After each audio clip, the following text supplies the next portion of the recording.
일반 상대성 이론 1905년에 발표된 특수 상대성 이론 이후 10여 년이 지난 1916년에 아인슈타인은 일반 상대성 이론을 발표한다.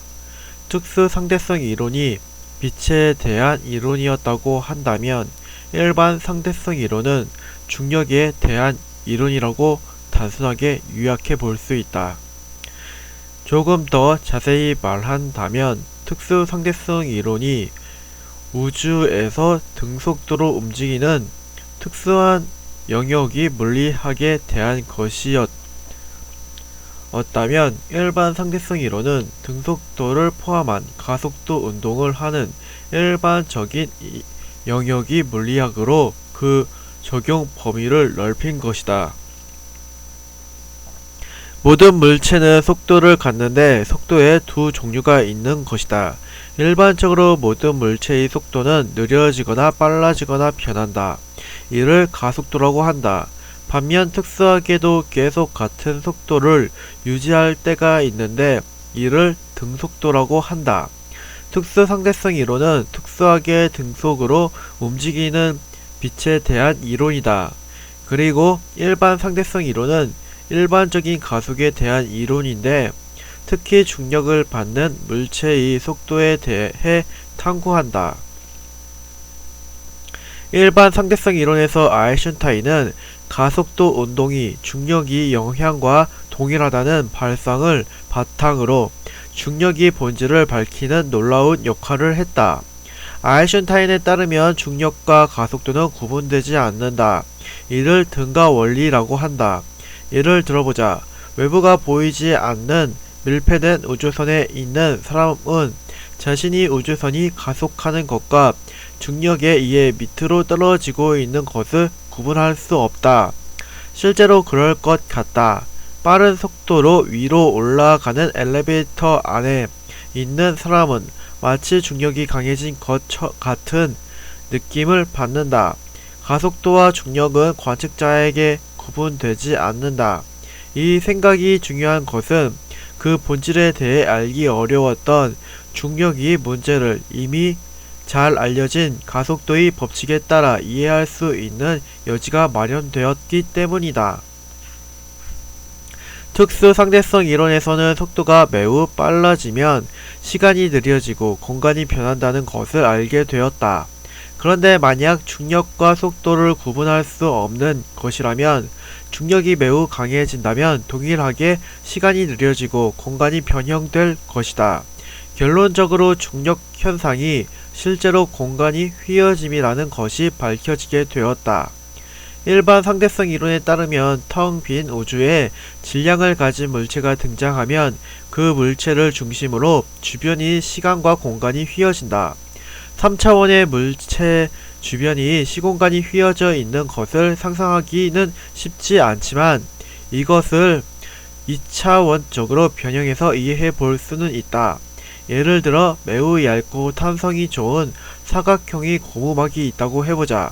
이 고무막이 내 꼭지를 팽팽하게 당겨서 고정한 후 볼링공을 가운데 올려놓는다면 볼링공을 중심으로 주변이 고무막이 아래로 움푹 늘어날 것이다. 이때 볼링공이 주변에 탁구공을 놓아보자. 그러면 탁구공은 볼링공이 만들어내는 휘어진 고무막이 공률을 따라 빙글 돌면서 볼링공에 와서 닿을 것이다.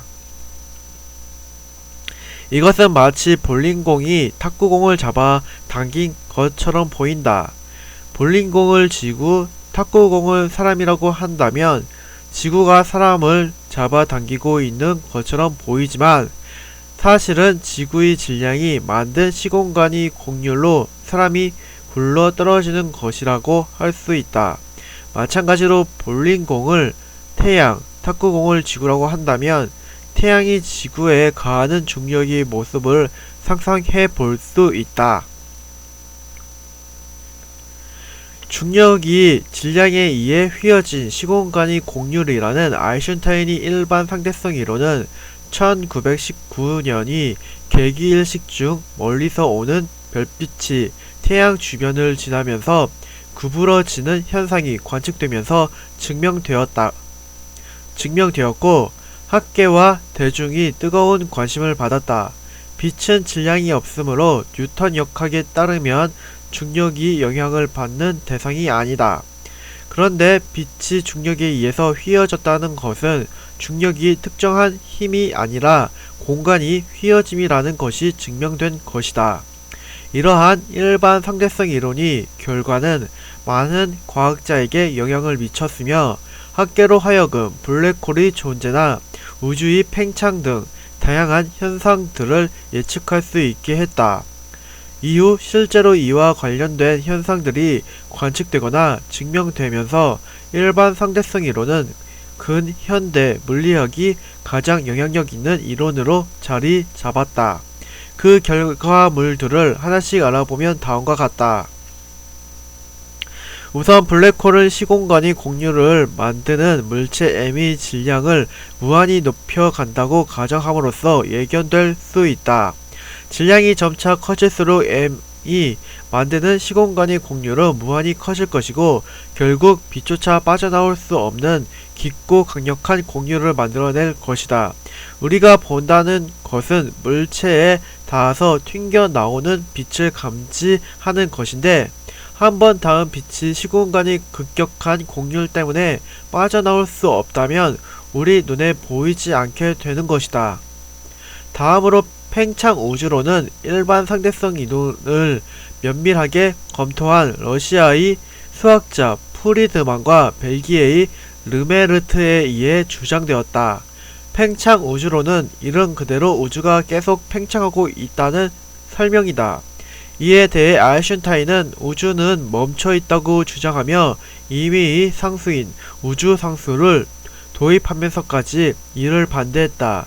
하지만 미국의 천문학자 허블이 모든 은하가 우리 은하를 중심으로 후퇴하고 있는 것을 실제로 관측하면서 팽창 우주론이 현대 우주론이 정설로 자리 잡게 되었다.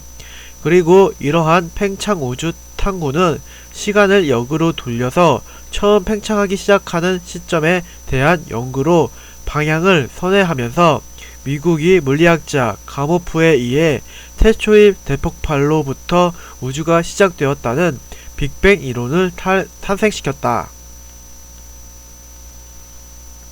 상대성 이론이 등장할 수 있었던 배경에는 수학에서의 리만 기하학이 탄생이 핵심적인 역할을 했다. 19세기 수학자 리만에 의해 정립된 이 기하학은 기존의 유클리드 기하학을 넘어서는 이론으로 제시되었다. 유클리드를 벗어났다는 점에서 비유클리드 기하학이라고 부른다. 앞서 갈릴레이 이후 뉴턴에 이르기까지 물리학이 수학을 기반으로 하고 있음을 알아보았는데 이때의 수학은 기원전 3세기 무렵에 활동한 유클리드 기하학을 바탕으로 하고 있었다. 이 오래된 기하학은 직관적으로 완벽한 5가지의 공리를 기준으로 서술되었는데 수학계에서는 마지막 5번째의 평행선 공리가 다른 네 공리와는 다르게 간결하지 않고 의심스럽다는 주장이 제기되어 왔다. 예를 들어 제1공리인 두 점을 지나는 직선은 하나다는 직관적으로 참임을 알 수 있으며 매우 간결하다. 그런데 제5공리인 평행선 공리는 어쩐지 복잡하고 직관적이지 않다. 실제 내용은 다음과 같다. 두 직선이 한 직선과 만날 때 같은 쪽에 있는 내각의 합이 180도보다 작으면 이 두 직선을 연장할 때 180도보다 작은 내각을 이루는 쪽에서 반드시 만난다. 조금 쉽게 정리하면 다음과 같이 서술된다. 직선 위에 있지 않은 점을 지나는 동시에 그 직선과 평행한 직선은 하나뿐이다.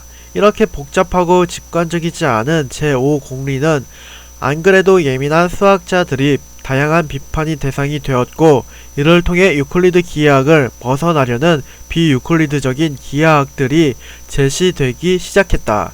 리만은 기존의 유클리드 기하학과 새롭게 탄생하기 시작한 비유클리드 기하학을 통합하여 거대한 기하학의 체계를 잡은 인물이다.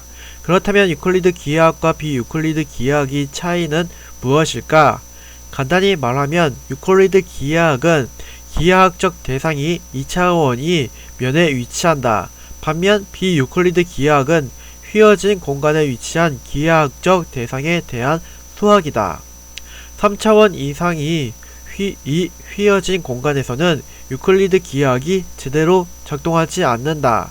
예를 들어 유클리드 기하학에서 이 삼각형은 내각이 합이 180도지만 축구공처럼 휘어진 공간 위에 위치한 삼각형은 내각이 합이 180도를 넘는다. 유클리드의 제5공리인 평행선 공리도 마찬가지여서 2D인 유클리드 공간이 평행한 두 직선은 절대 만나지 않지만 공률을 가진 3D 공간 위 평행한 두 직선은 만나게 된다. 뉴턴의 역학이 유클리드 기하학을 바탕으로 한 물리학이라면 아인슈타인의 역학은 비유클리드 기하학, 특히 리만 기하학 위에서 전개되는 물리학이라고 하겠다. 다시 말해 상대성 이론이 등장할 수 있는 배경에 수학의 발전이 있었다.